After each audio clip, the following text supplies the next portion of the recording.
We're going live. We're going live, period. Um, I hate that this light is so bright.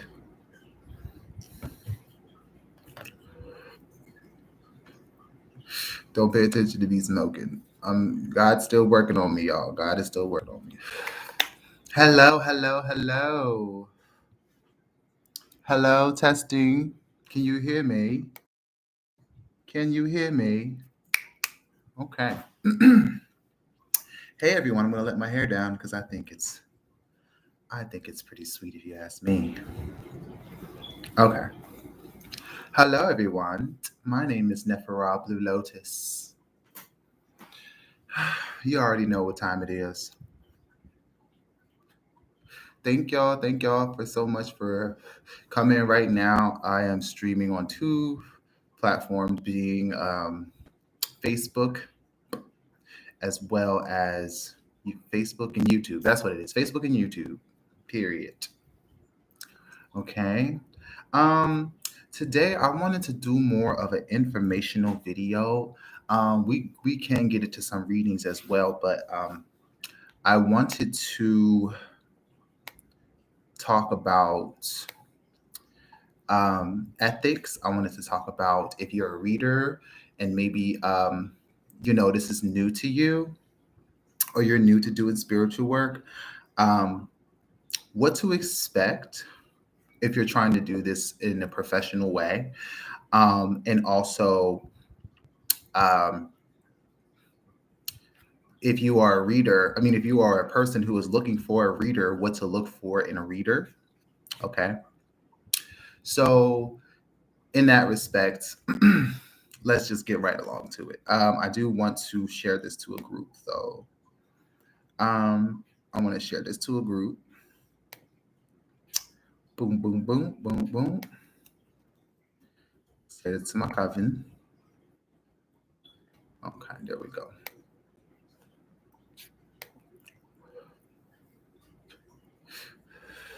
All right, if you're on my live on my YouTube, please like and subscribe. If you're on my channel, on my Facebook, hello, how you doing? Make sure that you like and subscribe as well to my Facebook. Hey y'all. How y'all doing today? Mm, um this past year has been so much. It's been doing a lot, and I think it's not just for me but for a lot of people. But I'm only speaking from my personal experience, but I feel people, you know what I'm saying? I feel y'all, and I understand. I'm empathing people's energy, which really it brings me down a little bit. I have to learn how to channel that energy, or um, get myself to flow better, get my energy to flow better.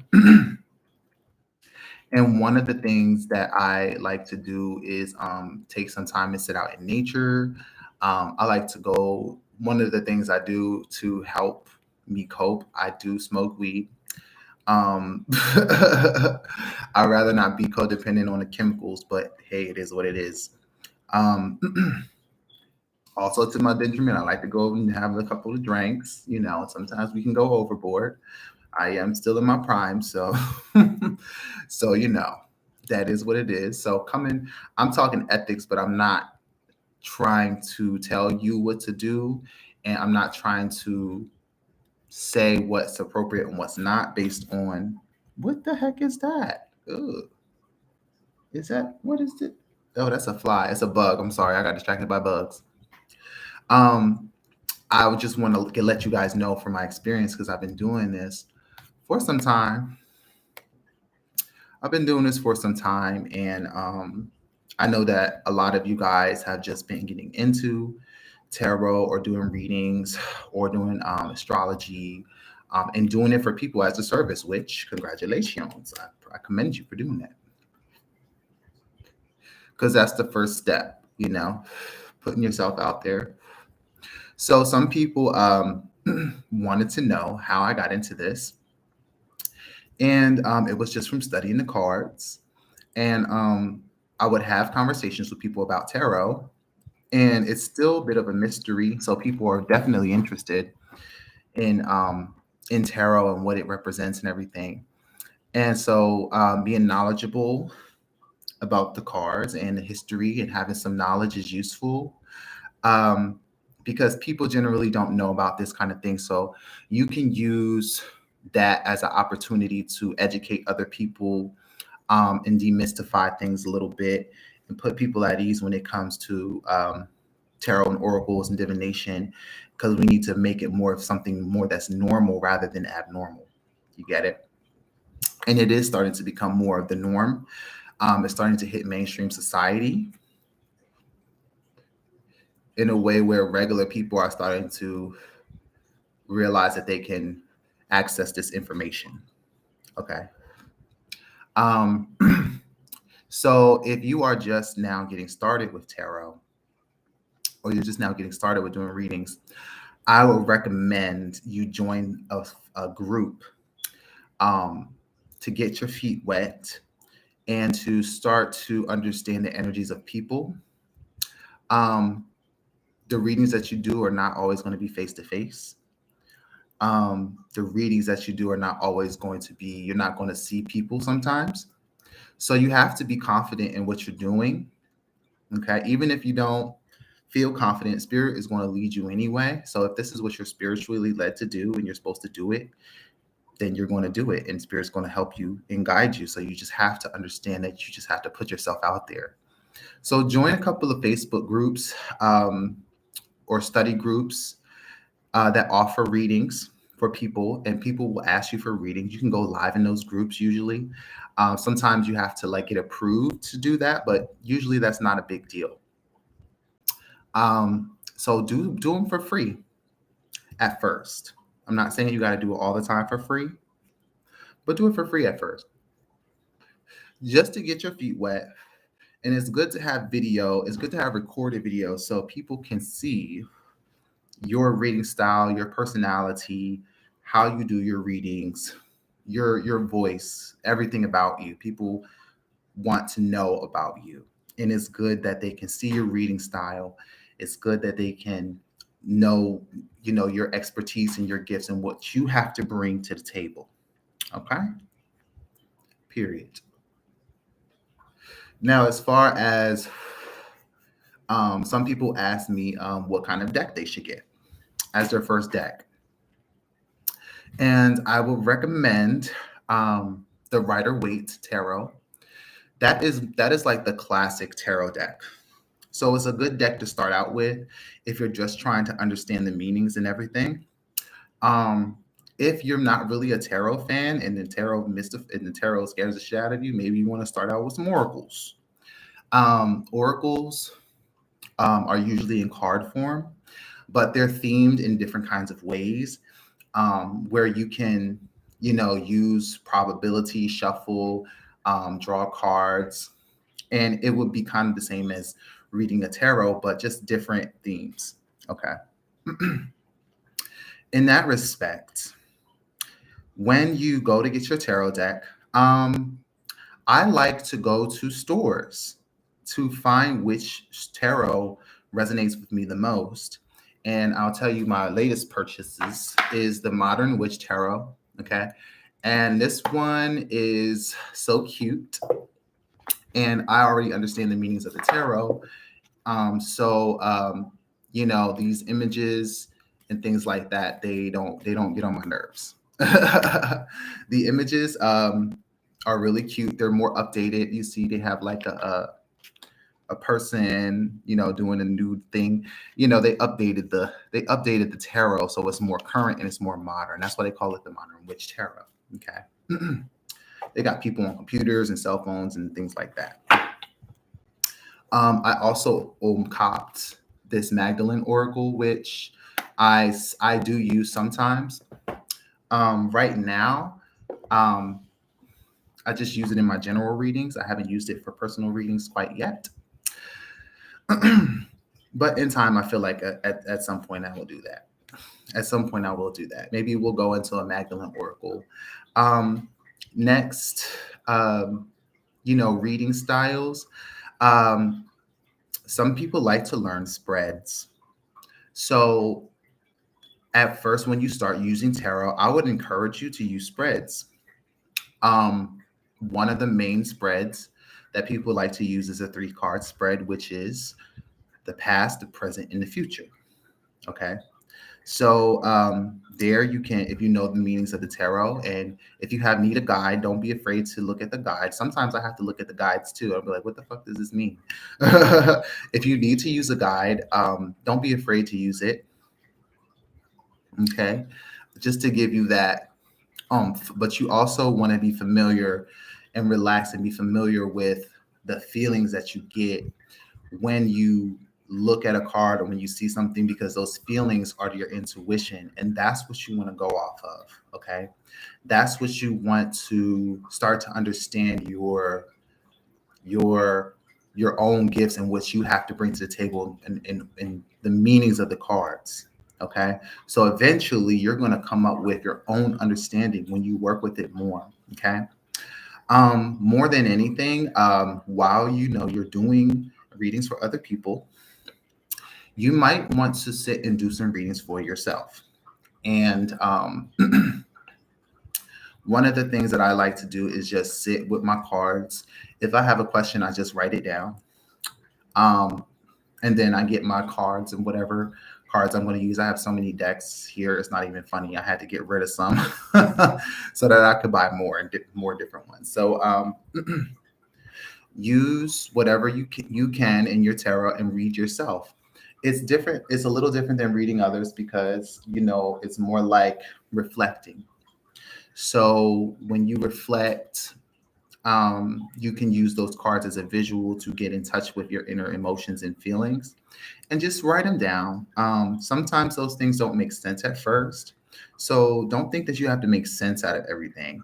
Um, that's one of the things that I had to understand when it comes to one, reading other people. The information that you're getting may not make sense to you, and that's okay. A lot of times when you get a person, they're not going to divulge all of their information to you. A lot of people pick readers and go to tarot readers because it is a sort of a therapy. It is a sort of a soft, dark psychology. So there's a therapeutic and psychoactive element to it that people resonate with because it's not overly intrusive. And as long as you are connected, coming from a decent place, and that's why we're coming into ethics. That's why we're talking about ethics, because essentially it takes a great amount of trust to be able to do this work, and it takes a good heart, and you have to have the proper intentions from the start in order to do this work. If you're doing it just to make money, um, you know, not everybody makes a whole lot of money. I'm not saying that you can't. I'm just saying that if you're doing it to make money, this is probably not for you. Um, Besides that, if you're doing this to prove something to somebody or prove something to people, this may not be for you. If you saw somebody doing this and you figure that you want to do it too, this may not be for you. This is not for the light of heart. Trust me on that, because sometimes you come across some heavy energies, and it's your responsibility to be able to navigate these energies and not have them overtake you, because you're taking on someone's energy and digging into it, essentially using cards as a medium. Okay. That goes for spiritual work, any kind of spiritual work where you're dealing with people's energies. It can be a lot if you're not careful. Okay. Which brings me to ethical practices in tarot. Okay. Um, One ethical thing I would like to say about tarot is, if you are doing tarot or readings or spiritual work, make sure you're coming from the right place. Like I said before, make sure your intentions are good. Make sure you're walking the walk and talking the talk. Okay. Um, don't give advice that you're not going to take yourself, or advice that you never. I mean, sometimes you can channel advice and wisdom in a certain way, um and tap into that, which is great. It's so, so, so great. And sometimes, like I said, sometimes you're not gonna understand the things that you say to people, which is why you should record your readings, do general readings so that you can get used to tapping in. Okay. So that you can get used to the feeling, and then when you go back, you can look at the reading that you just did. So looking at the reading that you just did, notice something different about you. If there's something different about you, if you're channeling, usually your eyes may glaze over, or your speech might become different, or maybe there might be different things about you, but there's indicators sometimes when a person is channeling. Okay. When I'm channeling, my nose itches really bad for some reason. My nose just starts itching and tingling. So a lot of times I'm like wiping my nose a lot in my in my lives. Which doesn't look good at all, but I don't care.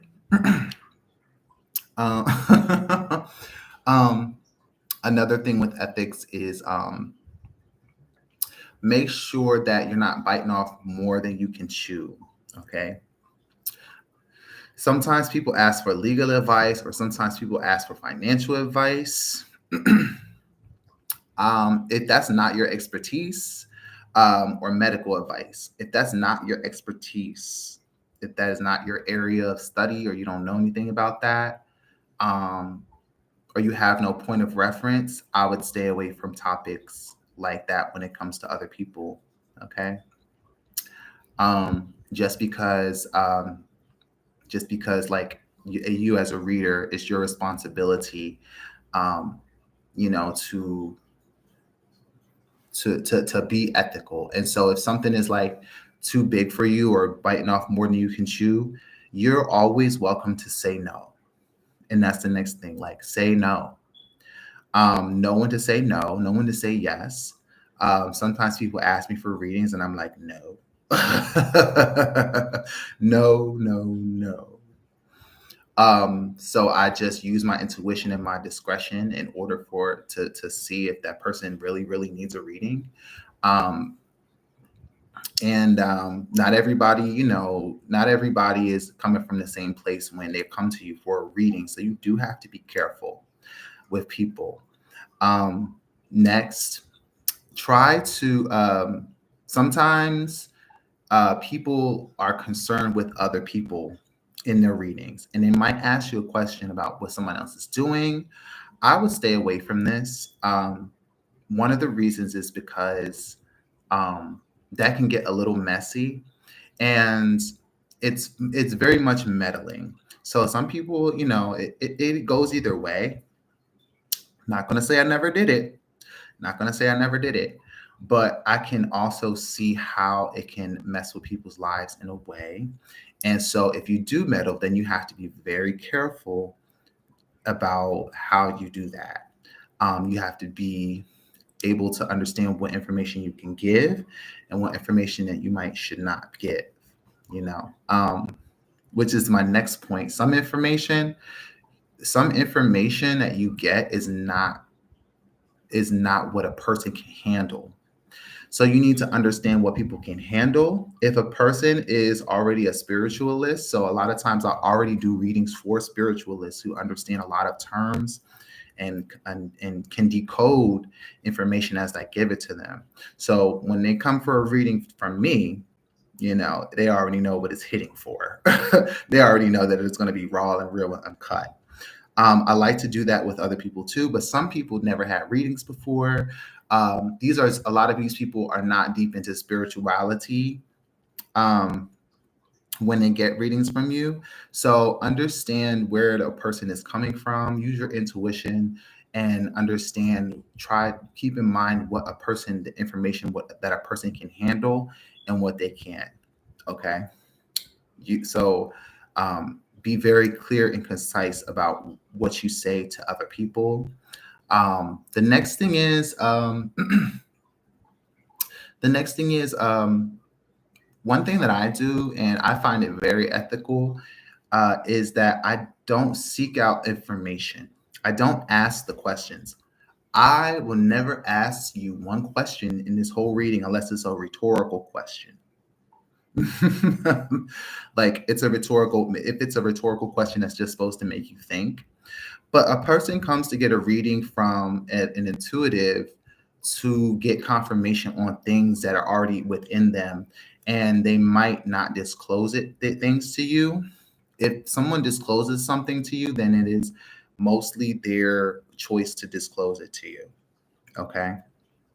Most of the times in reading anyway, you will start to understand what things come up in a person's energy field and do like a kind of a scan of their energy and see what comes up. And those themes and things like that are things that you're most likely going to be talking about in that person's reading. Okay. The next ethical thing that I feel that I should mention is reading for people who having clients who know each other and friends and things like that. So, yes, read for your friends, read for your family, read for whoever you can.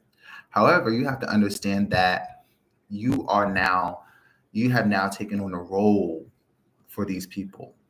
So, in that respect, when you sit down and you do a reading for your friend, information may come up that's very sensitive. And so you don't want to go to the next friend and reveal information about another person. That's what you don't want to do. That's more like meddling. Okay. So sometimes it's a very thin line between meddling in people's lives and delivering the information that you're supposed to. Um, and that line can be crossed very easily if you're not careful. Sometimes when we start channeling, we just keep going on at the mouth and we just say whatever we want. But and this is not something that like I read out of a book. This is not something that I felt like that I wanted to like study and take notes on. These are the things that I have experienced. So I'm just letting y'all know. Okay. Sometimes it doesn't work out with friends in doing readings and having multiple friends doing readings for them. It can work out, but you have to keep the information on that person. You have to keep the information on that person. Okay. Also, sometimes people will come to the table with questions. Um, you might get somebody who comes to the table with a question or two, and that question may not be formulated the right way for them to get the maximum results of that reading. So, having a question at the beginning of a reading is good.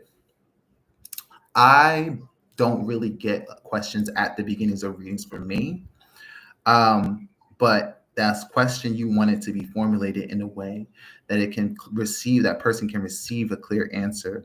So, for instance, if you get at somebody and maybe you don't know this person, let's just say you get a client and you don't know them, okay, which is in this line of work, you're going to come across a lot of people that you don't know personally, which is easier in my opinion. It's easier to read people like that, in my opinion. But let's just say they just want to be like, you know what? Am I? I just want to know is my boyfriend? Is a female? A lot of females do this. Is my boyfriend cheating on me? Is my boyfriend seeing someone else? And so she's like, I want to know. So first of all, you say, hold up a minute. This reading is about you. It's about your spiritual growth. And you're going to get a lot more from this reading than you bargained for.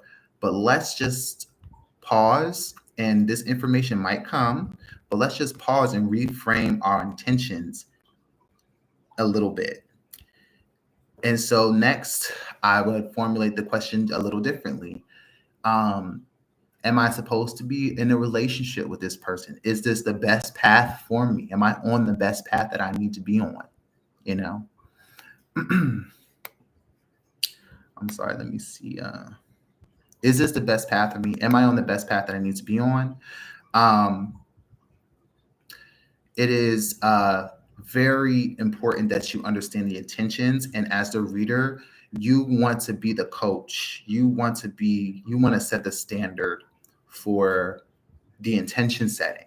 Okay, so you're the teacher, so you have to lead by example as a teacher and set the intention and set the example. Okay, if your intention is to meddle, that's none of my business. I'm not saying that it is right or it is wrong. I am saying that it does not work out.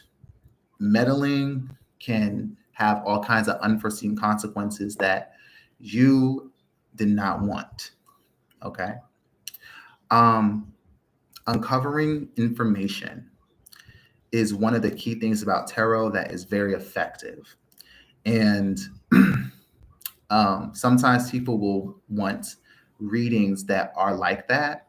And for me, a lot of times I confirm things for people, but also sometimes there's information that people don't know. And sometimes people will not understand, and you're not going to understand either. So don't panic. Okay. A lot of times when a person leaves and is done being read by you and is done receiving what it is that they need to receive energetically, you have to let that information sit. And that would, from that point on, you probably could have changed the course of a person's life and not even know it until they come back to you. And this has happened for me because I've done so many readings that I can't even count. And I've done readings for people that I don't even remember. I don't have a file on everybody that I've read, you know. And they've come back to me and they told me that the reading was on point, and I wasn't confident like 100% like that. I was just doing my calling base. I'm doing my duty. Okay. I don't 100% know how everything works, but it takes a little bit of faith at the end of the day.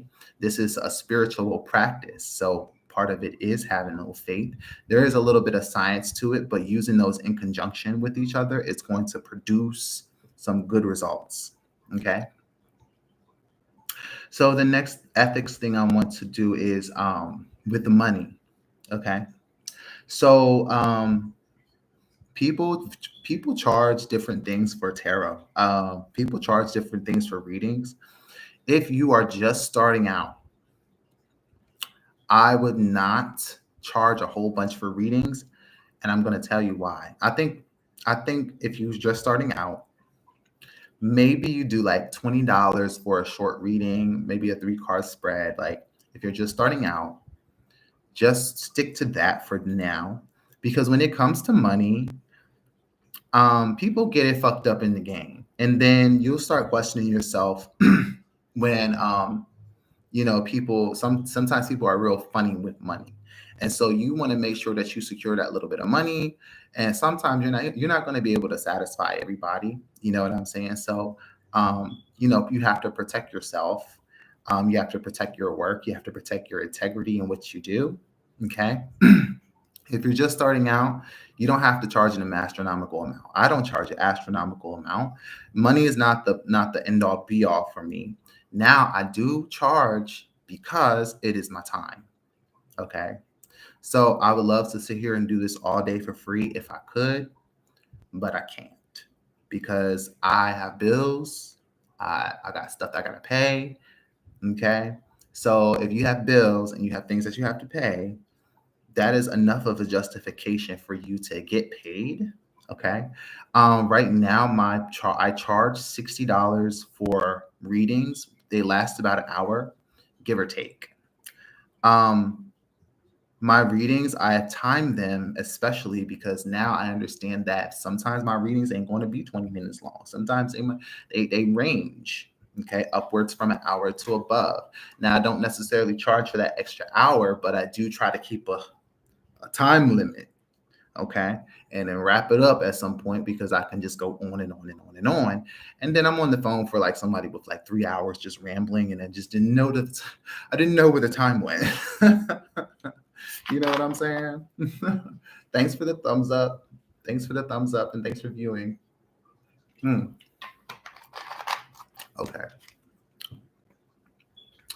So I charge $60. Some people charge $100. Some people charge $90. Some people charge thousands of dollars. I don't think that it really matters. But I do understand that for me, um, and the people, I understand the people that I come into contact with um, are not always rich people. You know, they're not always going to have it. And so that's going to be up to you whether you want to give that energy out or not, which is brings me to my next thought, which is energy exchange. So with energy exchange, you don't want to get burnt out doing this. Trust me, okay? If you feel like you need to stop doing this for any reason, just stop. Okay? Mark my words. If you feel like that you need to concentrate and focus on another part of your life and you're maybe neglecting other things in your life for tarot or for doing readings or become because this has become a business for you, understand that you can stop at any time. Okay. You don't have to take on the role of a martyr. You don't have to take on the role of somebody that's being a sacrifice. Okay. That's not what they want for you.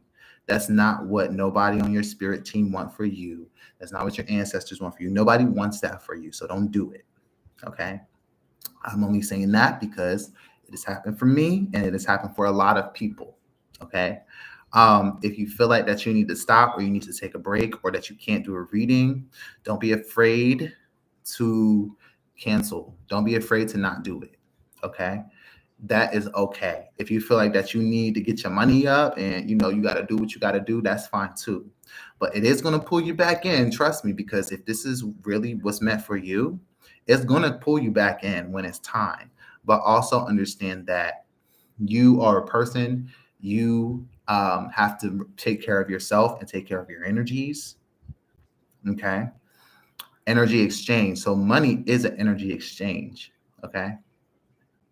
If you're just doing this for the cookout and you're doing it for free and you have time and resources to do that, that's good for you.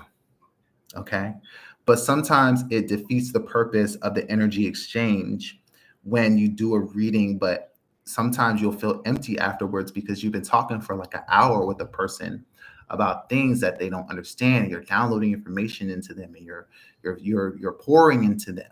Okay. That is a skill, that's a gift and a talent in itself. And so it should not go unnoticed and it should not go you'll get like and reap karmic rewards for that. So out of your heart, when you feel like that you should do something and do that for someone, then do it, but sometimes people expect you to do it for free, which I I don't do it for free. Only for the people, only for who I feel like that needs it. Or maybe if you feel like that you need to do readings for free for people, just do like 5 readings or give away a certain amount of readings so that you're not overloading yourself. Okay. Tip. That's a tip for you. So if you do 5 readings a month for people, that's your contribution to the collective. Or if you're doing general readings, that's your contribution to the collective. If you want to make that contribution to the collective, do it, but you don't sacrifice yourself because that is not what they want for you. Okay? That's not a sacrifice, because if you sacrifice yourself and you completely blow out, then it takes a lot to recover from that. Okay? So if you mark my words now, maybe you can avoid it, but sometimes it is unavoidable. If you don't know what you're doing, if you don't have a mentor, if you don't understand energy exchange, if you don't understand all these things, then you can burn out. Okay. It happens. It happens with any kind of thing. But if you're going hard at this energy, a lot of times after doing a reading or doing multiple readings, you're going to feel tired. You're going to feel like you got the life sucked out of you. It's an energy exchange. Okay. And a lot of times you're depositing energy into people, or you're helping to heal people with your energies. Okay. Which is good. But now you have to sort of reel in, you have to take that time to reel in and make sure that you put that energy back into yourself. You don't want to be depleted. You want to be able to give to other people that's important in your life. You want to be able to still have relationships. You want to be able to still take care of your kids. You want to be able to still live your life, so you want to make sure that you are keeping a good eye on your energy meters, energy gauges. Like I said, if you're tired, stop. Okay. Save it for tomorrow, save it for the next day, put it off for as long as you need to. A lot of the times these readings, they can take whatever time they need to. Okay. There's divine timing at work, so some people don't need them readings right then and there. There's some you and also I try not to do emergency kind of reading. Sometimes a reading is an emergency, and if you feel comfortable doing that, then go ahead and do it. But sometimes people will do it in emergency. Maybe that's something that you have for you're advocating for somebody, or you're in somebody's corner, or you're spiritually advocating for a person in their situation and seeing them through. That's a different thing altogether. Okay. So if you're doing that for somebody, that's cool. Um, if somebody's in immediate danger, tell that person to call 911. A person in immediate danger should not be calling you for a reading. Okay. I have had people call me in emergencies in which they didn't know what to do. Um, and that's okay. But if a person's in a danger right then and there, then encourage them that you might have to get a little bit practical with them. Maybe tarot is not the right thing for you to do. Maybe you need to advocate for them. So all the time, tarot and readings and oracles and astrology, it doesn't solve everything. So that's the next thing I want to let you know. It doesn't solve everything. Okay. It's good for some things. It does not solve everything. So a lot of times you're going to need to use your experience. You're going to need to use your smarts. Sometimes people need a actual therapist. They need actual therapy. And at that point, in that after you read somebody and you see sometimes you can see a person's mental state and mental status and see how much in turmoil it is. And maybe when you acknowledge, maybe you don't have the right tools to be able to do this, you know, acknowledge that and be like, look, I know you wanted that reading today, and this is just the beginning, but you have to, encourage people to get into some therapy, or you might have to encourage somebody to go to the doctors, or you might have to encourage some people don't believe in doctors and whatnot. And so, but you're not a medical professional. If somebody asks you a medical question, you're not a medical professional. So, if I always tell people, if you feel like you need to go to the doctors, then just go. If you feel like you need to get a test done, just go get the test, and then afterwards, maybe they need some counseling after they do that, and get that test. You know what I'm saying? So always see yourself as a counselor. Give advice when you feel like it's needed to be given. Um, you don't have to, whatever is filtering through your head and through your brain, not all that information is going to be outwardly worded. You have to be careful. Okay. Besides that, a person can ask about death. And this is one of the things that, this is probably like the number one thing that people ask me about is death. And you have to understand the theology of death, consciousness, rebirth. You have to understand all those things, because if the death card comes up, you have to understand that a person is going to get a little bit scared. Okay. And so we're not talking death on somebody. Never talk about somebody's death unless you feel, if you're a channeler and you're feeling the death of somebody, like somebody who recently passed away, then you're probably channeling someone who's already passed away. Okay. This is not something that's supposed to be life-saving. Okay. So don't talk about people's death. Don't talk about the person's death. That's not your business. Okay. That's has nothing to do with that person and God. Okay. We all got a date to handle. And when it's time for us to go, and it's time for us to go, we can't miss that date. So when you might want to go a little bit more philosophical when it comes to looking at the death card, And also the devil card can be a little bit problematic as well. So when you look at the devil card, you'll see a lot of times it's the devil, it's the behemoth. What is his name? Baphomet. Okay. So one of the things you'll want to look at is the images on his cards and understand what they mean in a practical sense so that you can intellectualize their meanings to a person. So when the person sees the devil card, they're going to be like, whoa. Okay. So it's not for you to scare them, even though some people like to be scared. Some people like to be scared, I guess. But so here's the devil card, right? And it has Baphomet. Usually it's a picture of Baphomet, right?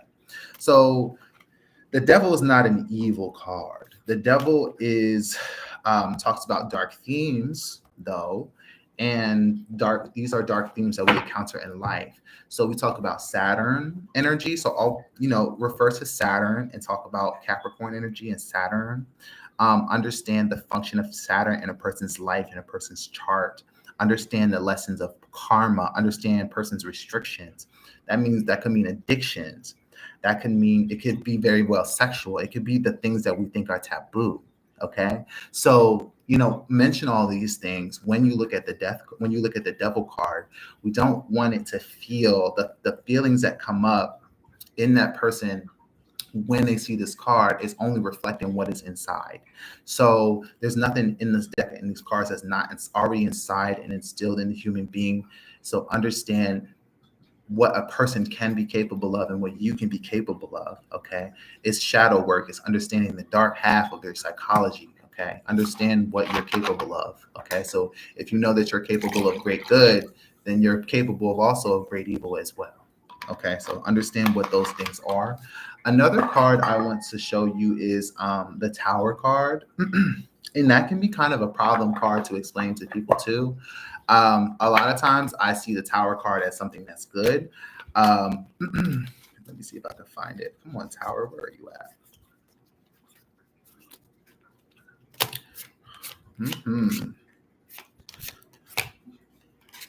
Where's the Tower card? Come on, it's hiding from me. Hold on, let me look at the top of the deck. Let me see the top of it. Where's the Tower card? Are you serious? I know the Tower cards. I know I'm taking too long. I know y'all have your attention spans is like, Where is the Tower card? Okay, I can't find the Tower card for some reason. She does not want to come out. But understand that the Tower card is more about endings and new beginnings than it is anything else, and significant change. So this will bring me to my next point after I'm done with this point. The Tower card speaks of changes. And it can be a warning of sorts that you can let a person know, like, look, this is just a heads up. Your life is about to change really drastically. So you better buckle up, Which brings me to my next one is warnings. Information, future information. So here's where we get a little bit sticky because a lot of times the future is not set in stone a lot of the times. There are what I would like to call immediate future and distant future. Okay. And I'm going to explain the difference in a theoretical sense. So the Tower is one of those energies that is more of a near future kind of thing. Either it is just recently passed or a person's in the midst of it, or it's like the near future. Because when that Tower card comes out and a person is like, what's that? You need to let them know, like, okay, like this is just a warning. This is not a negative thing, but it can be uncomfortable.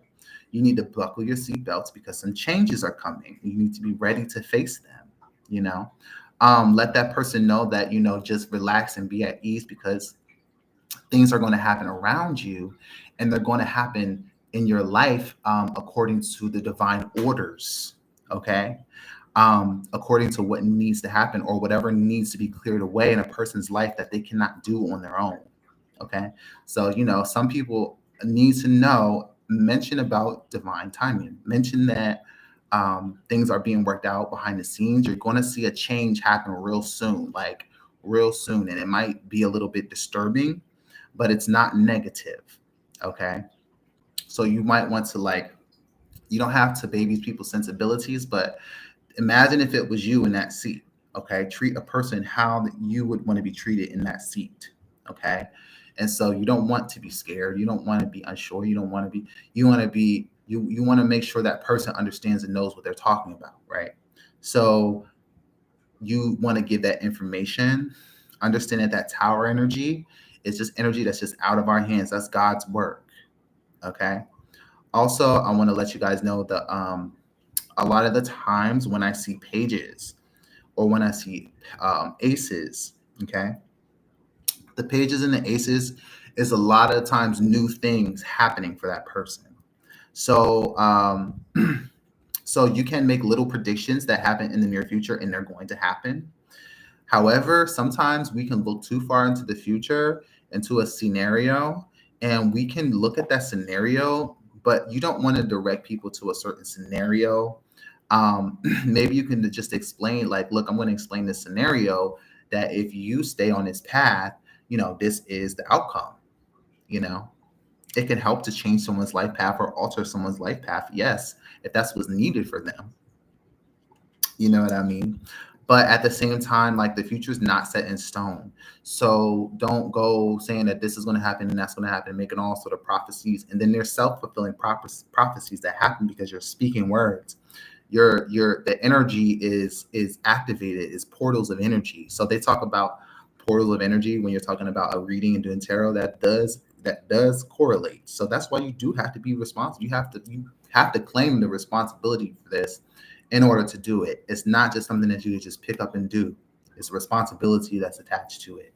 Okay. So you are responsible for that energy that comes out of your mouth. Okay. That's probably the biggest thing. If it's not something that you would feel comfortable hearing in a person's reading, when it comes to you, think about that. Think about it. Now, some stuff you may have to tell a person, and it's not easy to hear. It's not going to be easy for them to hear. So if you find yourself like in a rut, or if you don't know what to say, just take a breath or take a few breaths. Be silent. Breathe. Take a moment to breathe. It's okay to take a moment to breathe. If you don't know what to say, you don't know what to do, take the moments to breathe, recenter yourself, get it back together. Okay. Sometimes the energy of others can be overwhelming, or the energies that are coming through for a person can be overwhelming. Okay. One of the things that happens sometimes in readings is you might get real hot or you might get real cold. For me, I start getting hot. I start getting heated up. Some people get cold. Okay. What's another thing? I think I went through everything. I think I went through most of the things.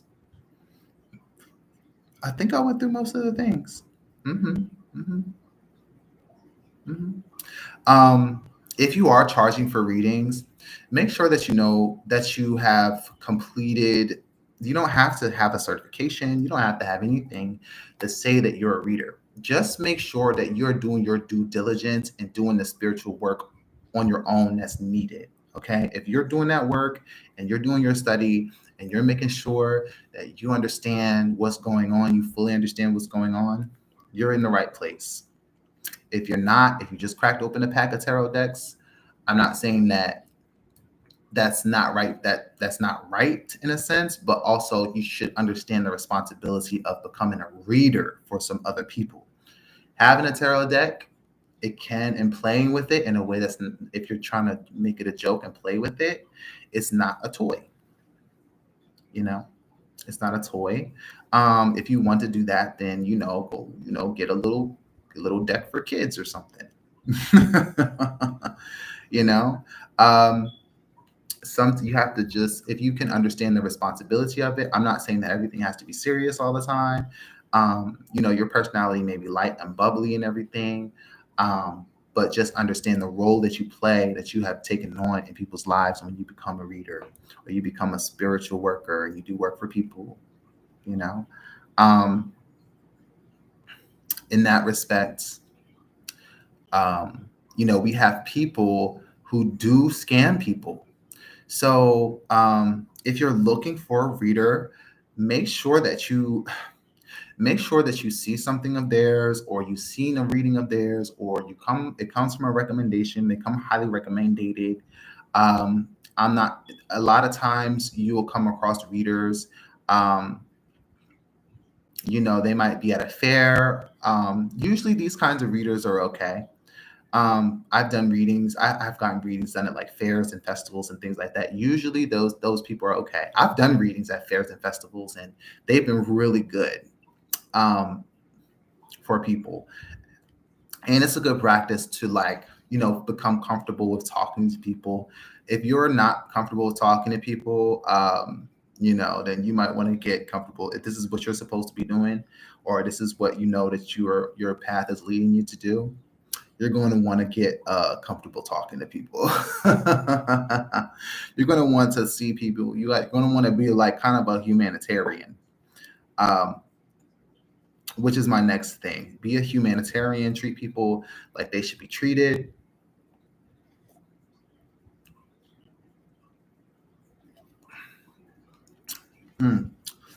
Understand that, it's karmic. It's karmic. This kind of calling and doing this, if you're doing this, you probably was doing this in another lifetime. If you're doing this, you probably was doing this in another timeline. Okay. So this knowledge is synchronistic. It synchronizes everything that you know and your wisdom and all that you've come to understand. And when you look at your cards and you study with them and you tied your energy to them and you did what you need to do to work with them, then you'll start to understand that your knowledge is being synthesized. You'll start to put stories and anecdotes and helpful information and practical things that a person can use in their everyday life. Okay. So and this is coming from a Taurus. Okay. So I'm more practical. I'm an earth sign. So understand that. Sometimes people want to know the name and sign of a person. A lot of times, the sign of that person will come out in a reading from me that I don't have to ask it. So I don't have to ask people their signs. I just look at what's in their sign, in their chart. I mean, not in their chart, like in their reading. So you should understand and know the zodiac signs for the different things here, and understand that that person most likely will have that energy come out in their reading. It's very personal. Okay. I feel like I've been talking for like an hour. I'm sorry, I've been talking for an hour. I hope that really helps you. I mean, I hope that helps you guys. I hope that helps. So let's do like a little sample reading. Y'all don't have to do it like I'm doing it. I have perfected my process over years and years.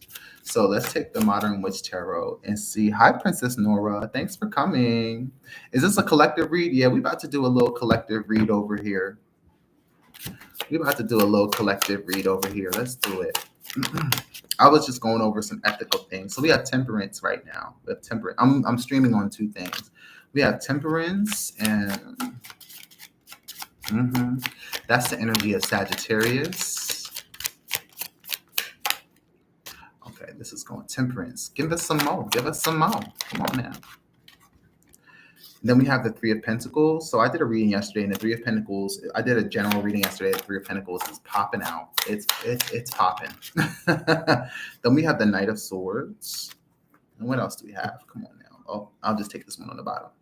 The Page of Wands that came out yesterday, and the energies too. So a lot of you, as far as general reading is concerned, balance is the key. Balance is the motherfucking key. And I'm going to tell you why. Because it's not so much a balance between life and work and play and all these things. It's the balance between a spiritual, understanding who you are as a spiritualist. And I'm piggybacking. I'm sorry, I'm playing with my hair way too much. Understanding who you are as a spiritualist and understanding who you are as a human being. and keeping those things in line with each other. Now, a lot of times you're going to come to extremes of life. And what you're going to want to do is pull it right back into the middle.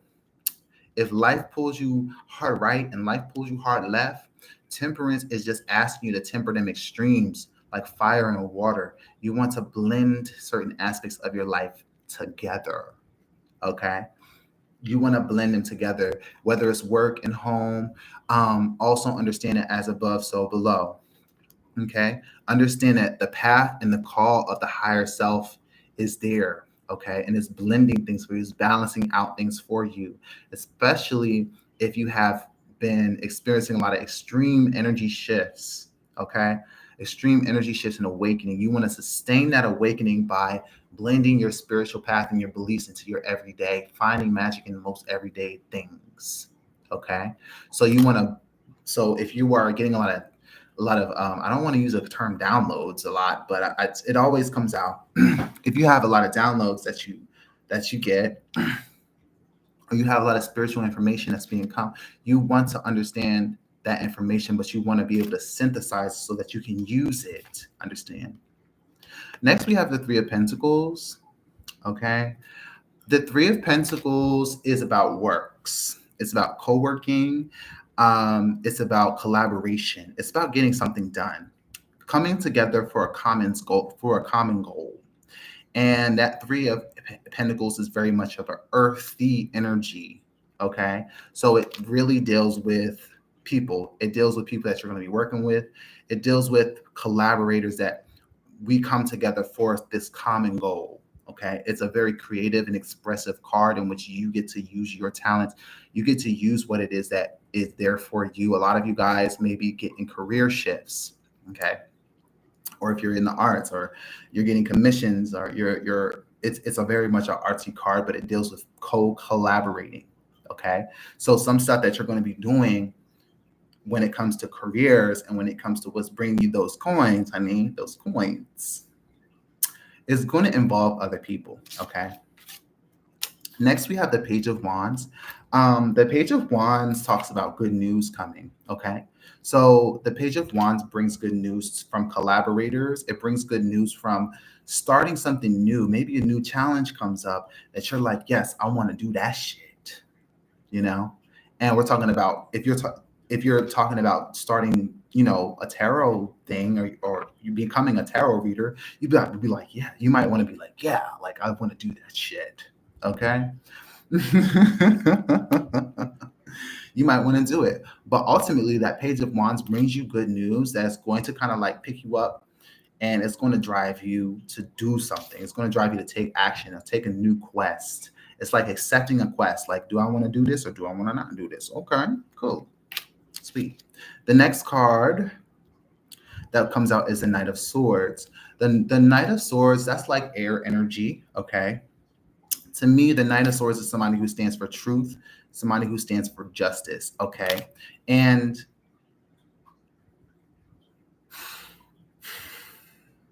they told me to just breathe. Okay.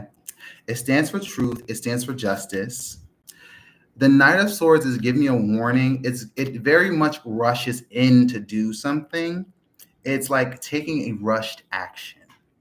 They told me to be careful of rushed words, be careful of rushed conversations, be careful of defending and going into battle or going into arguments too easily without formula, without going in like the way you need to.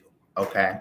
This knight is just on the horse, just carrying the sword. They're just, they're swift with it. They're very swift with it.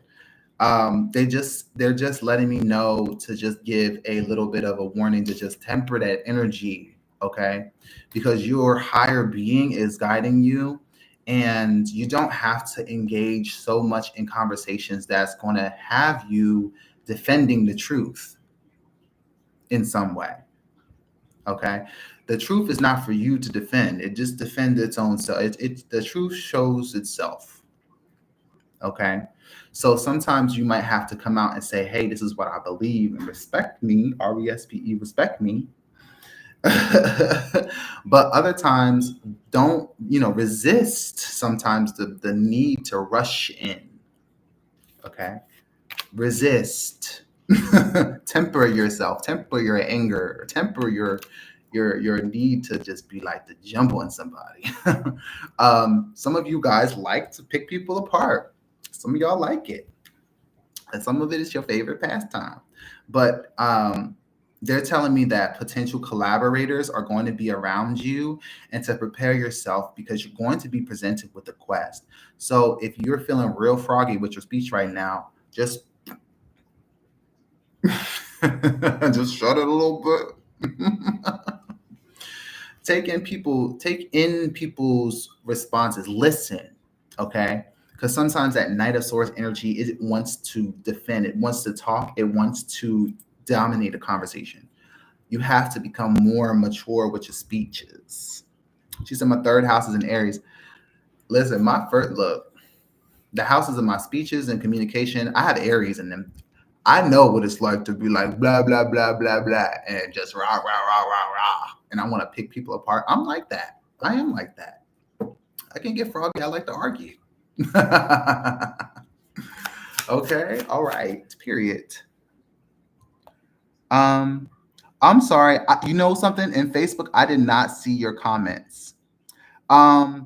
Jury, I see you. Felicia, I see you.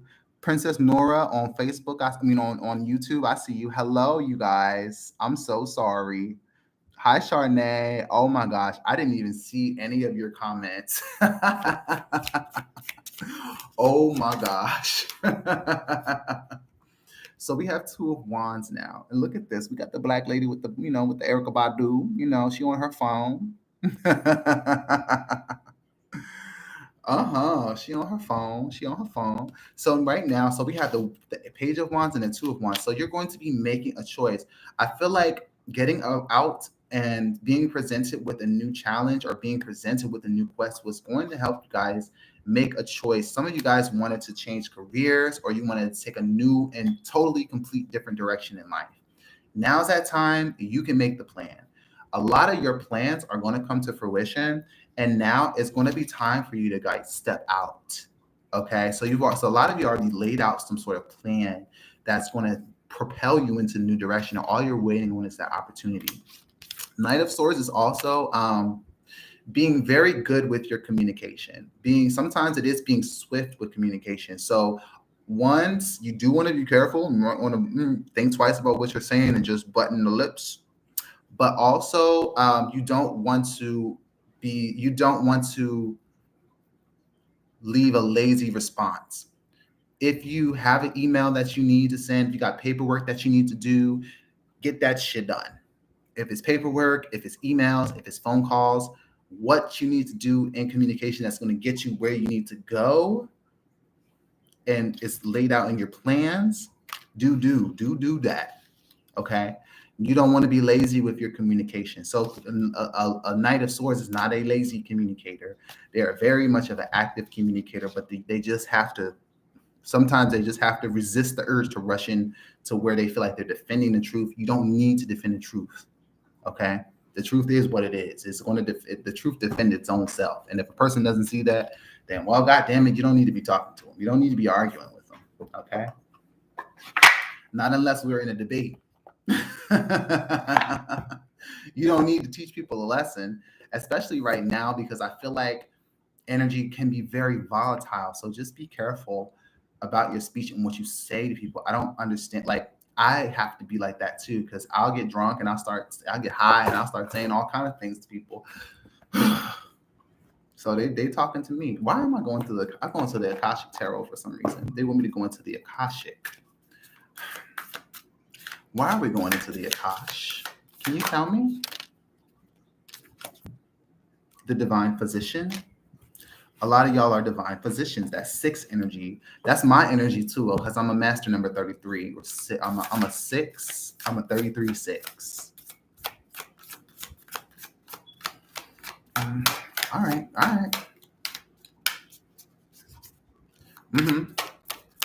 Right. The King of Roses. Okay.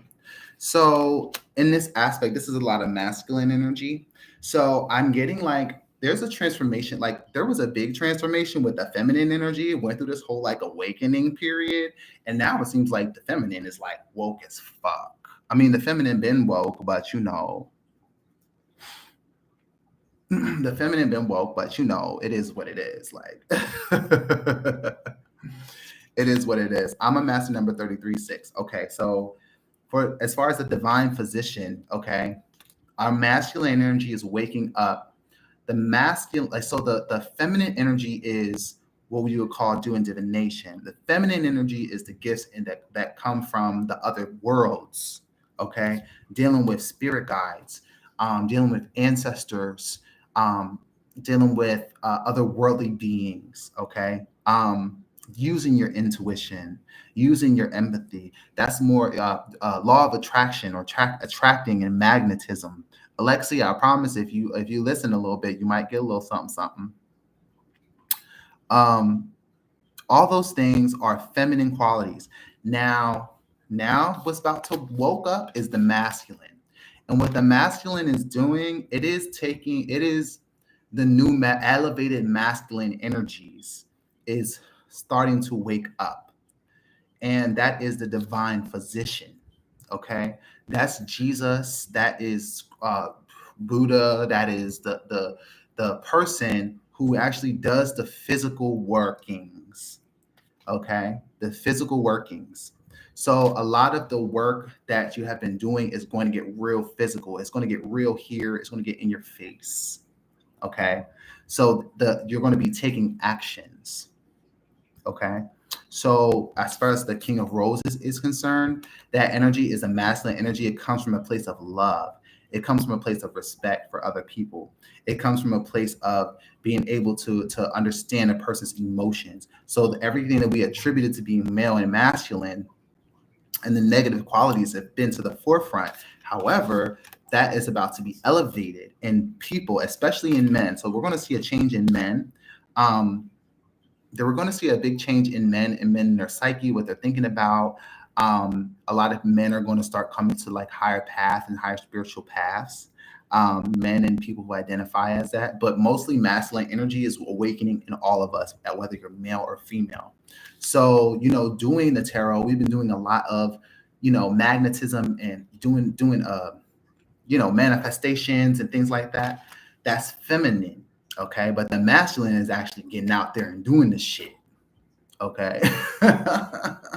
So I want to so a lot of you, we might be manifesting like real ass motherfucking powers. She said, yes, I need to see a change in this man. Now I'm not, so people have to make choices. Now I'm going to say, Lexi says, I need to see a change in the man. I'm going to tell you right now, in this world and in our relationships and in everything that we do, we would like to see changes in some people. However, most of the time, you're not immediately.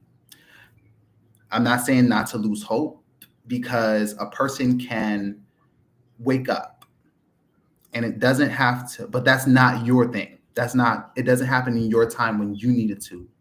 Okay. It's not going to happen when you say that you need that person to wake up.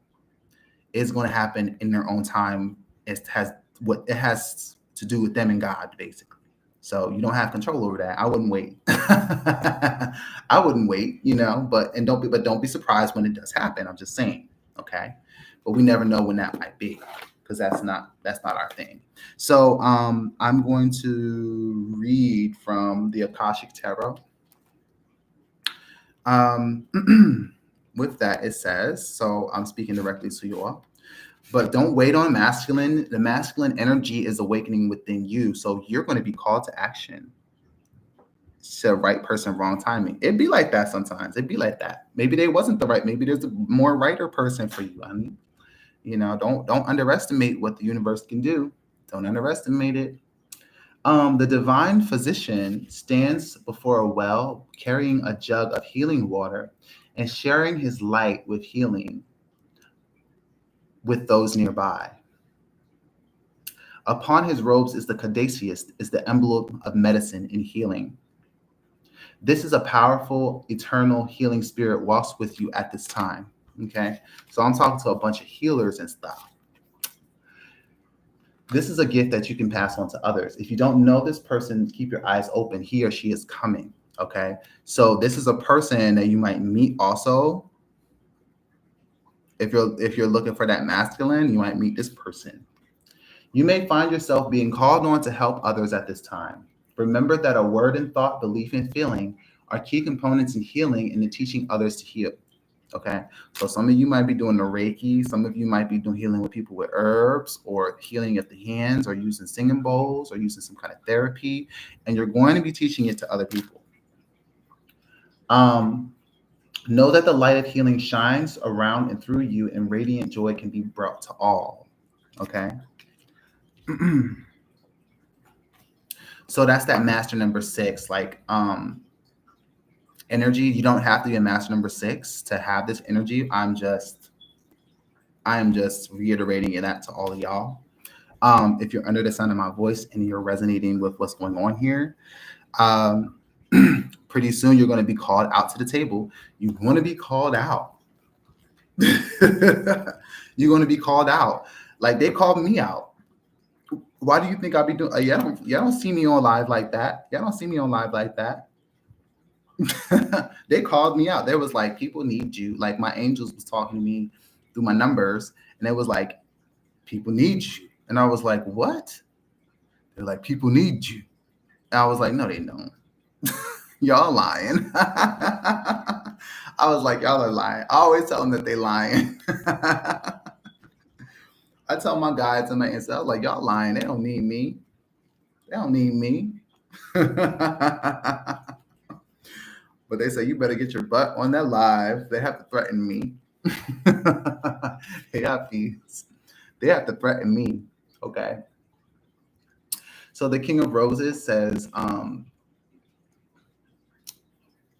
this card shows a man holding 2 roses, a red and a white rose. So you can see that here. You can see that here. It's the king is the love of a man who is balanced and well-rounded. When he appears upright, it indicates a potential union can be at hand, either in friendship, business, or romance. I'm definitely feeling in the business sector because I talked about co-working, and it's very creative. And it's very much a work of a labor of love. Okay. Whether this man is in a blossoming old relationship or a new one, this man brings a tender-hearted, thoughtful support. The King of Roses is you are another man. The role of a husband or father is now opening to create home and families. Okay. So a lot of you, if you are looking for a masculine element in your life, this person is going to show up, and they're going to show up as a divine healer. These men's, and I'm talking to the men's, that's how they're showing up. Not all of them, obviously, but but the more that the feminine is doing it, the more that the masculine has to follow suit. You know what I'm saying? They have to follow suit, and you're going to start to see. You're going to want to understand, and that's what temperance is about too. Is about balancing masculine and feminine energy, so that Princess Nora says, as I grow and I learn, it's never the right person, wrong timing, just truly the wrong person. Even if you want to go there, it's just too many people in the world that can do it for you. I agree. If that is not the right person and it's not the right timing, then it's probably not the right person for you, or your relationship has to it's karmic, basically. I'm just saying. It's karmic, okay? Anyways, the temperance card is letting you know that masculine is coming to join the feminine, and we have been practicing a lot of feminine arts, okay? The feminine arts of occultism, the feminine art of divination, magic, manifestation, spells work, all of that stuff is feminine, okay? Now, flip. We're being called to the table to bring these talents to the forefront to help people out or to do services for people. Okay. And so that divine physician and that masculine element, the King of Roses, it's labors of love. Your heart and what's in you causes you to act. It causes you to go out and into the highways and the byways. It causes you to volunteer, or it causes you to do something. Okay. Jury said all facts. All facts, baby. Let's get the Magdalene Oracle because we've been really lovey-dovey lately. We're getting into the lovey-dovey business. Okay. So I think that the change of heart within masculine men, and just look at the public opinion in men, they're really questioning. And I talk to a lot of men, especially heterosexual men. Talk to some hetero men because they're starting to change their narratives. And if you look at the psychology of men and their narratives, it has been the same for so long, but it is evolving a little bit, if I dare say. It's evolving, and it is what it is. Purgatory. Okay, transformation. Right. So I feel like things are getting heated up, but they're not moving very fast. Like they're not moving forward in a fast way. So you might not feel like you're making progress. You might not feel like that you're moving forward, and that is okay. We have the Purgatory card from the Magdalene Oracle, and I'm going to read it in a minute because a lot of you might feel like that you're in like a purgatory, like like what the fuck. Like when is the change that I want to have? When is the shit that I want to happen for me coming? Shit. And I've been saying that every day. I have to talk to my guys every day. It says your emotional ups and downs you are experiencing is a part of a healing process through which all that no longer serves you is being transformed and released. And what did it say right here? Transformation? It say transformation? That's what I thought. Anyways, though it may not seem like it is a positive time for you. To help facilitate the healing process, make a list of anything you no longer need in your life. Include in this list all of your negative thoughts and fears. And once you have made it, practice the meditation. Transformation sometimes mean letting go and letting something go, trusting the process.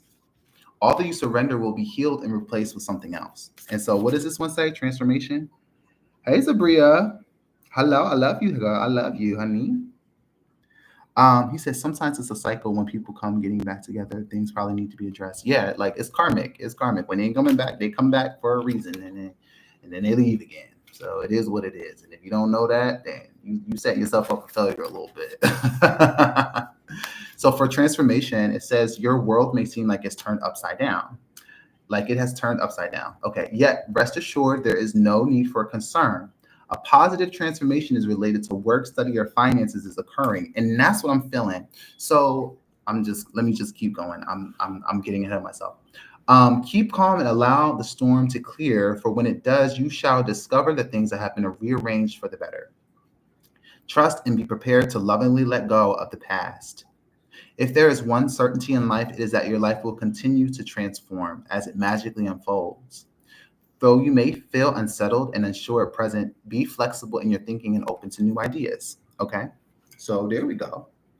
So the oracles have stated that we might feel like we're going through these shifts and changes. We already feel like life has turned us upside down. On a collective level, that's just how it is. Okay, but what it is unearthing is a transformation that's happening within the hearts of people. It's happening. Okay, it's changing people's minds. People are thinking about things. People are reconsidering things. People are letting go of old ways of being and thinking and doing. Okay. So when I see things like that, it often just feels like, everything's going to shit, but it's okay that everything's going to shit. Your life is not shit, but things have to transform. And when it said make a list of stuff, I actually did that today. I'm not going to read off my list, but maybe I should. So make yourself a list of stuff that you need to let go of, okay? Make yourself a list, keep it for a little bit, or do a little ritual where when you burn it and just let it go. Maybe you want to burn it. Maybe I'm going to go in the backyard and burn this shit and cleanse my stuff. It is very symbolic. Do the rituals that's symbolic of letting go. We're always talking about manifestation, but some of y'all, It's manifesting, but y'all don't got room to receive the manifestation, period. And what was said? That's what I thought. Y'all doing manifestations ain't got no room for them. And don't have me get ghetto up in here because I'm trying to be professional. I'm trying to be professional, okay? Let's look at the priestesses of the light oracle and see what it says. Oh boy. Oh yes, I love that. Can I just get I just want one. Can I just get one more? Is that okay? All right. See, they just was like, oh my gosh. I guess we're going through all of these, huh? Clairvoyance, duality, touching earth. Okay. Angelic assistance. Of course, angelic assistance comes out. So we're going, all these cards came out. So if you want to go through them with me, that's fine. Obviously, I'm in this for, I'm in this to win it. So we're going to go through all of them. Right now, we have innovations, number 20. And I feel like that is correlating with the Two of Wands. I feel like that's correlating with the Page of Wands. I feel like that's correlating with the Three of Pentacles. Co-creating, doing something new, making new videos, making new music, making new inventions, engineering, all kinds of stuff. Like a lot of y'all are going to be included in doing something that's totally new and different that is unique to you. Some of y'all are going to be inventing something. Whether it is a system of healing, whether it is your own tarot, whether it is a story, whether it is a movie, whatever it is, it's going to be something that has not been created before. It's going to be a total original piece that just comes from your womb or proverbial womb, man or woman. It is the inner womb, okay? That creativity, it comes out, springs out, all right? Next, we have duality, which means many meanings and misunderstandings. Now, I want you guys to, I think that attributes to our temperance card. Because of duality, we're tending to see, like, we're misunderstanding the meaning of life in our path and how we really are just on our path, period. Like, the temperance card is just telling us to just keep in a balance. And you have to understand, like, if you're waking up and all you're thinking of is negativity, then you have to spend some time thinking positive. So I'm not saying that you have to be overly positive about life, because sometimes it can be unrealistic. But life is not always that bad, especially if you're going through changes. If you're going through, those are things that are going to be positive for you. They're just uncomfortable. You don't want to go through them. Okay. So a lot of us with duality, we're misunderstanding the changes and transformations that's happening in our lives. We're thinking that, oh, I did something wrong. Oh, I should have did this. Oh, I should have did that. Oh, what the fuck am I going to do? Oh, I'm stuck. That's all we're thinking about. We're not seeing the bigger picture here, which is what duality is asking you to do, which is a part of meditation. It's a psychic phenomena to be able to see the bigger picture and plug yourself into universal energies to see everything, to see how this ties into this and this ties into that and this event ties to this event. You have to be able to look from a higher perspective sometimes. I'm just saying. Clairvoyance. Some of you guys are clairvoyant as hell and you're getting future information. Sometimes you got to keep the future information to yourself until you get the confirmation. Okay? One of the things I want you guys to understand is that when it comes to psychic work, all the answers are not going to be laid out for you on a silver platter. Hi, Four of Wands. Hello. Nice to meet you. It's not going to be laid out for you on a silver platter, period. Sometimes things come in, they're not going to make sense. You have to trust your own intuition. You have to trust your own guidance. Okay. And whatever you do, whatever tools you got some tarot, you got some crystals, what you got some runes, what you got going on? You're staring into a bowl of water, you're staring into a crystal ball, like you're a dreamer. What's going on? What is it that you're doing? It's not going to make sense. You're going to want to write it down. You're going to want to record it. A lot of the prophetic energies that were coming out, in ancient times had to record their their prophecies. Okay, picture that, like Nostradamus. Think about Nostradamus. Very prophetic, right?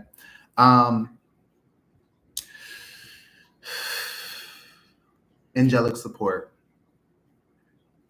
Yesterday, I did a reading, and it had to deal with calling on angels, and they talked about a specific archangel that I am going to tell you guys about right now. Archangel Sandalphon. And apparently, Archangel Sandalphon is an angel that used to be Elijah the prophet. Okay, if y'all know about the Bible, y'all know about Elijah the prophet. So Elijah is one of the prophets that God favored a lot, and when he didn't die, he never died. He just mysteriously disappeared into heaven in a fiery chariot, right? But it is said that he actually became an archangel, and thus this is an angel that understands the human experience. So angelic assistance in that kind of way, we have access to angelic assistance in which they understand. There's angels that understand our experience because they might have been human before. And I never really considered this. I always thought angels might have been like, they're just always been, but some of them apparently have been human before. And so so they offer divine guidance, they offer loving support, they offer protection. Sandalphon is good if you are in the arts, if you are trying to start a business, or if you're trying to get funds, or you're trying to do something. But not only that, but Sandalphon carries prayers to heaven. And this is another thing that blew my mind. And I'm going to repeat it. I'm going to repeat it again today. This blew my mind because I did not realize that God maybe doesn't hear all of our prayers. Maybe God doesn't hear all of our prayers. Because why would there be an angel that carries prayers to God if our words are not getting to God, because God is omnipotent, supposed to be, then it just blew my mind. So we have to understand that when we're praying, we have to have an intermediary that's going to carry that information to God and make things happen a little bit more quicker. Okay. So understand that don't go too directly to God when you pray. And not to saying that it's not going to get to God at some point. Understand that there is intermediaries that have to come. And this is the power of prayer, manifestation, whatever. But you want them entities that are going to help you out in that space and take care of that for you and take that message to where it needs to go. It's just like the mail. It's just like anything else that needs to reach its destination. Somebody has to deliver it, apparently. So that's what I'm saying. Archangel Sandalphon is good for doing that and good for helping you with your creative endeavors. It's just Sandalphon is just a helper angel altogether. So if you need some help, and this is an angelic card too as well. Okay. So if you need, angelic assistance, don't be scared to ask. Be like, look, even in an emergency, I'm just saying, like, they come in a clutch. Like, if you're being chased by a killer, you might want to call 911. If you can't, you might want to call an angel to attack. I don't know, to come and save you. I've had entities come and save me when I needed help the most. So, trust that you can help. You can get help and angelic assistance. This one also is a good card. It's just touching earth. Some of you guys are meant to actually heal the earth, going to different parts of the earth and understanding the ley lines and the energies that are within the earth. Some of you guys are assigned to different parts of the earth to watch over it. Some of you guys are the earthly gatekeepers of certain parts of the world. Okay. That may be why that some of us might be karmically tied to a place, okay? Because you're meant to watch over a place. It is a big, big, big responsibility that you come here, and if it's in your code to do it, then it's in your code. It's in your checkbook. I mean your book, your Akashic book. It's in there. You got to do it. If you don't want to do it, you might live your life a little bit unfulfilled. You might go upon life thinking that you're not doing enough. And maybe until you follow your path, you follow your higher path, you're not going to feel like you're ever satisfied with anything. I'm just saying. Okay. Let's see. I want to go through and go to angelic assistance, which is also number 6. We keep getting this 6 energy, right?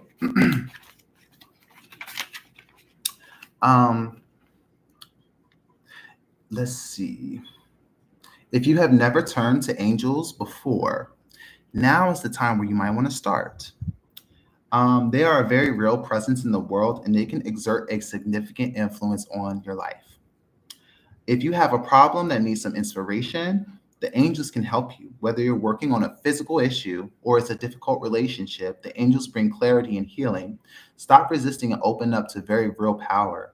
Invite them to walk through your day. Ask for their guidance and energy and joyous resolutions, and let yourself stop and take a moment to receive.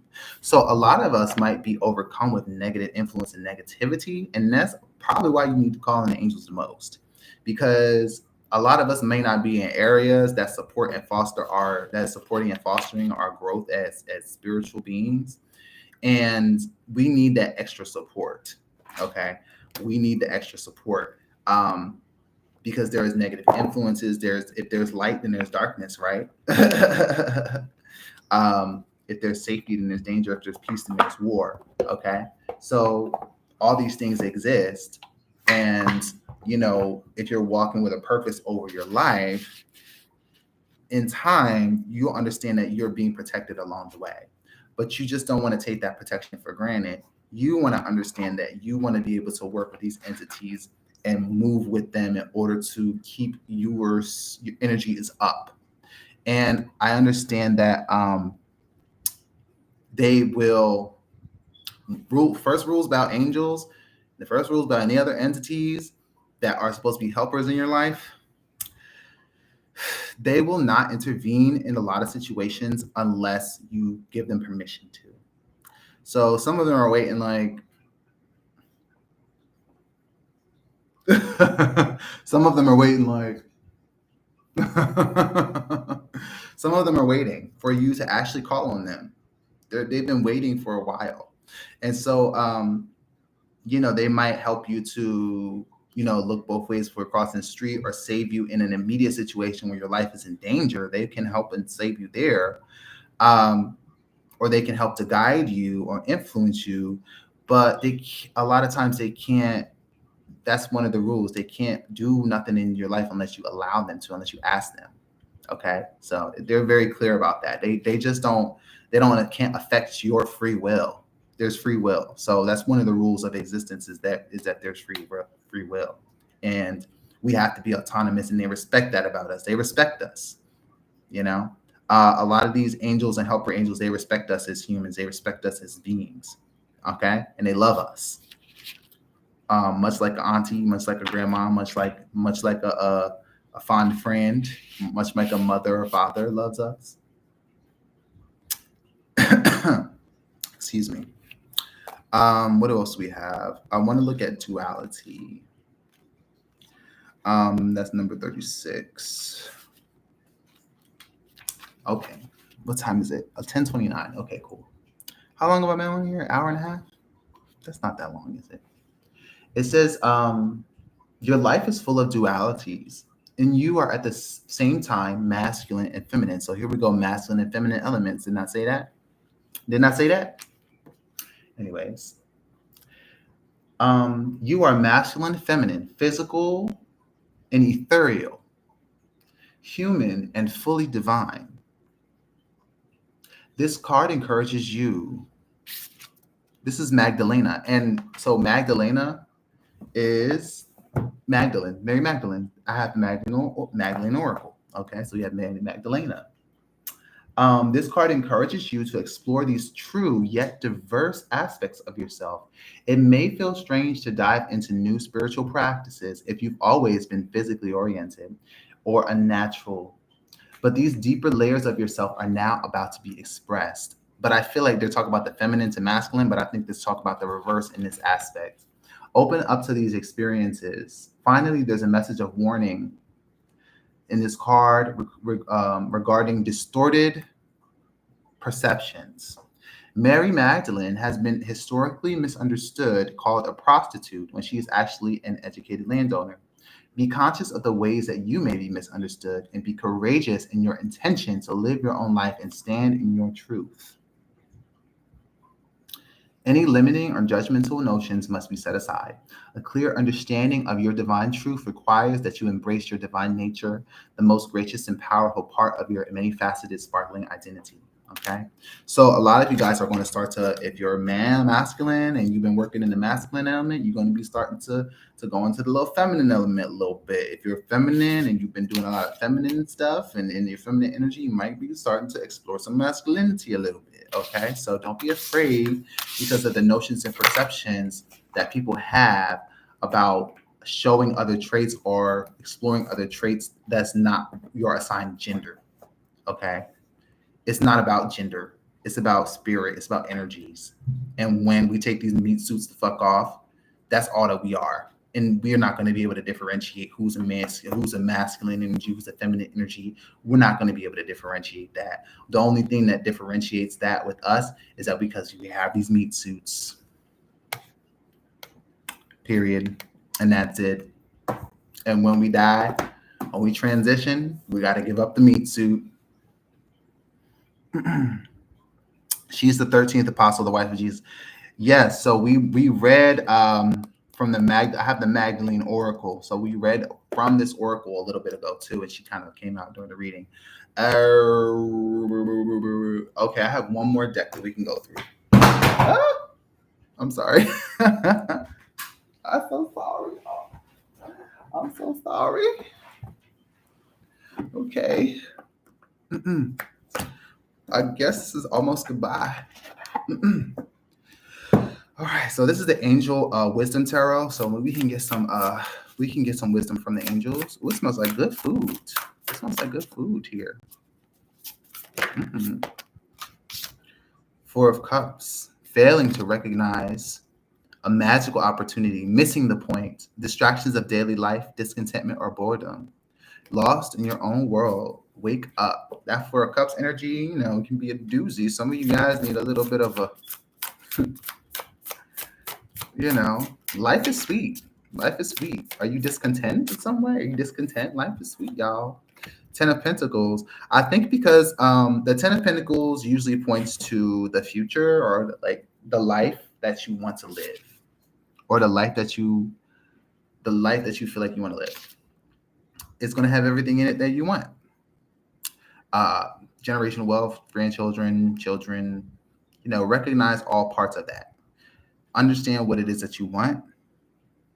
Peace and contentments, honoring family traditions, family trees, passing on knowledge. Family might be very important to you. But then we have this Four of Cups energy that might be keeping you from experiencing all these things before they're actually happening. So like maybe everything you want is not set on the table just yet. Sometimes we don't feel content unless we know that we're on the right path, and the uncertainty is the thing that fucks us up. Transformation comes with a certain amount of uncertainty. Okay.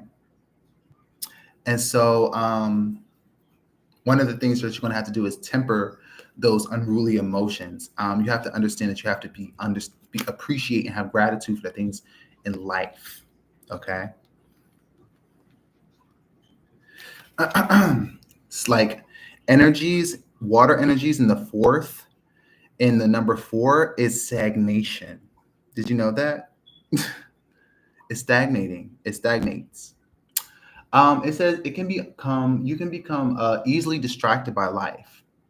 Your to-do list just keeps growing, and the mind has a tendency to focus on challenges you're expecting rather than reasons for being grateful. Unfortunately, it's those very distractions that can keep you from noticing blessings and opportunities right in front of your face. You're missing the point. This card asks you to wake the fuck up, and I just put that, wake the fuck up. Look for magical messages coming your way and be ready to take full advantage of the blessings that's coming to you. It isn't always easy to see the blessings the universe is offering to you. Okay, so you have to understand. I have so many decks; it's not even funny. I just fucking I had to give some away, and I still have some. Once I gave some away, people started giving me more decks. So I, I have another one, but it's my personal one. I have another few. They're my personal ones, but okay. So like, don't miss the point of life. Life is meant to be had. Life is meant to be fun. We're supposed to have a good time in this life. Don't let uncertainty, principles, don't let the fact that things are becoming different and changes are happening affect you in a negative way. Okay. Don't those things don't have to be viewed as negative, even though it might be uncomfortable. Understand that just because changes are happening and your path is starting to change and you're starting to change, it doesn't mean that you're not going to get the things that you know you want into your life. It's going to be fulfilled. It's just happening in a different way than you planned a little bit. Okay. Mark my words. Things happen, usually the things that we want happen and they do manifest. However, they don't always happen in the way that we're manifesting them. Sometimes the universe got a better plan than we ever thought that we could have. Okay, so understand that. Understand that. All right. Shit. See, now I've been on here too long because I'm cussing now. I'm becoming real ghetto. It's real ghetto over here. All right. I'm becoming real ghetto, y'all. I got to get off. I love you guys. This was a video on ethics for spiritual workers and tarot readers and first timers. Also, like, if you are a person that goes and frequents tarot readers or spiritual workers, make sure that you understand some of these ethical principles. And I'm not saying that what I'm saying is right. I'm just giving my experiences. That's it. I am going off of my experiences. I did not write the rules. I understand what's right and what's wrong. I understand certain things. Look for the things that I mentioned in my videos. Okay. If you're new to the tarot, if you're new to reading people, please give this video a read from the beginning. Okay. I love you guys. I'm going to go. Bye. Until next time. Thank you for coming. You can send tips to Cash App, AriDeLeo. If you want to, if you felt blessed, hallelujah. Cash App is the hashtag AriDeLeo if you felt blessed. Yes. Also, thank you, YouTube. Thank you, YouTube. I appreciate you guys coming, and I can't wait to come back again. This is the first YouTube video that I've done in a while. Thank you guys for coming and chatting and everything. It's been good to connect with you all. I'm going to go. I love y'all, and I'll see y'all later. Bye.